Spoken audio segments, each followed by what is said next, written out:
Apple's well-established brand authority and exclusive software support its strong financial position, allowing the company to set prices.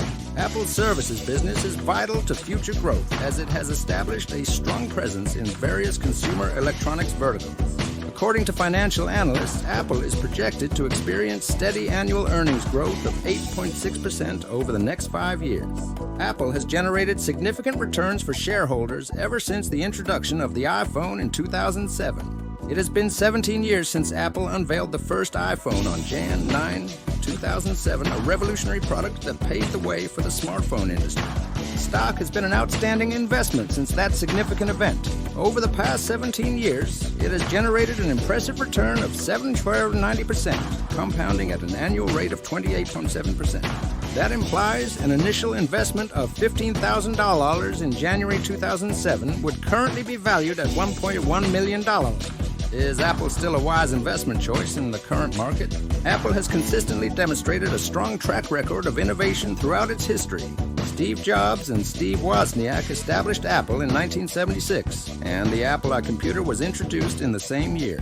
However, the Apple II in 1977 established the startup company as a front-runner in the realm of personal computers. It leveraged its success to enter the public markets in 1980. Generating a significant $100 million through its eagerly awaited initial public offering.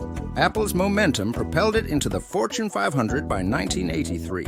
The following chapter had a more subdued tone. Jobs was let go in 1985, and Apple struggled after he left. The computer company, which had shown great potential, needed to catch up to rivals such as Microsoft and IBM, gradually declining its financial performance. Interestingly, Apple was on the verge of bankruptcy when Jobs was reinstated as CEO in 1997. His return ignited a surge of creativity that revitalized Apple's presence in the industry. Notably, the company unveiled the initial iMac in 1998, the first iPod in 2001, and the first iPhone in 2007. That solidified its status as a top-tier consumer electronics brand. But Apple has consistently introduced fashionable devices to the market ever since.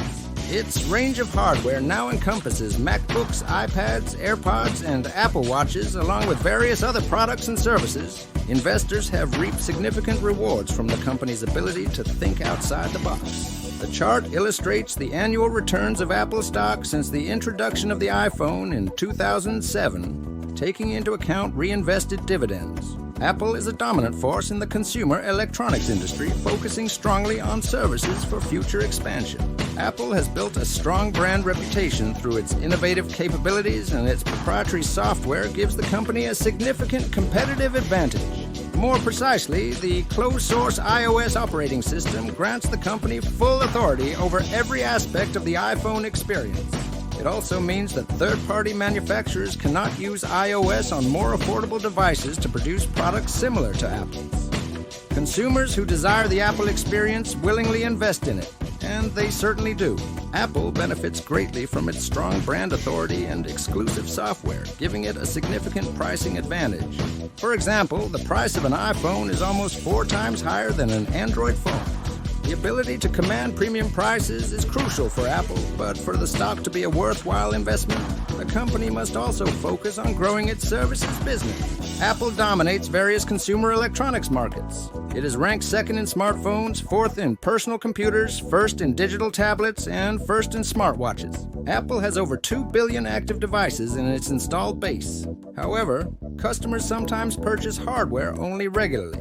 Therefore, the company must generate revenue from other sources such as App Store downloads, iCloud storage, Apple Pay, and subscription products like Apple Music and Apple TV Ace. Apple has a significant presence in various service categories. Notably, it has a strong presence in the mobile application market and generates revenue through transaction fees and advertising. Apple's App Store generates double the revenue compared to Google Play Store Alphabet, making Apple one of the rapidly expanding advertising companies globally. Meanwhile, according to analyst Lisa Ellis from MoffettNathanson, Apple has established itself as a dominant payment industry player. Apple Pay dominates the in-store mobile wallet market in the United States, surpassing its closest competitor by a significant margin. Apple's stock is trading at a high valuation when considering its growth prospects. Apple's financial results in fiscal 2023 were not up to expectations. High inflation restrained consumer spending, resulting in a 3% decline in total revenue to $383.3 billion. There was a decrease in sales in all business segments except for services. Nevertheless, the company managed to repurchase a sufficient amount of stock throughout the year to counterbalance the decline in revenue. According to generally accepted accounting principles, GAAP, the net income remained relatively unchanged at 6.13 per diluted share. In the future, analysts on Wall Street anticipate that Apple will experience a yearly growth of 8.6% in earnings per share for the next 5 years. The current valuation of 31.23 times earnings is expensive, especially compared to the 5-year average of 26.5 times. Holding off on purchasing Apple stock might be wise until a more favorable opportunity arises. However, renowned investor Warren Buffett may have a different perspective.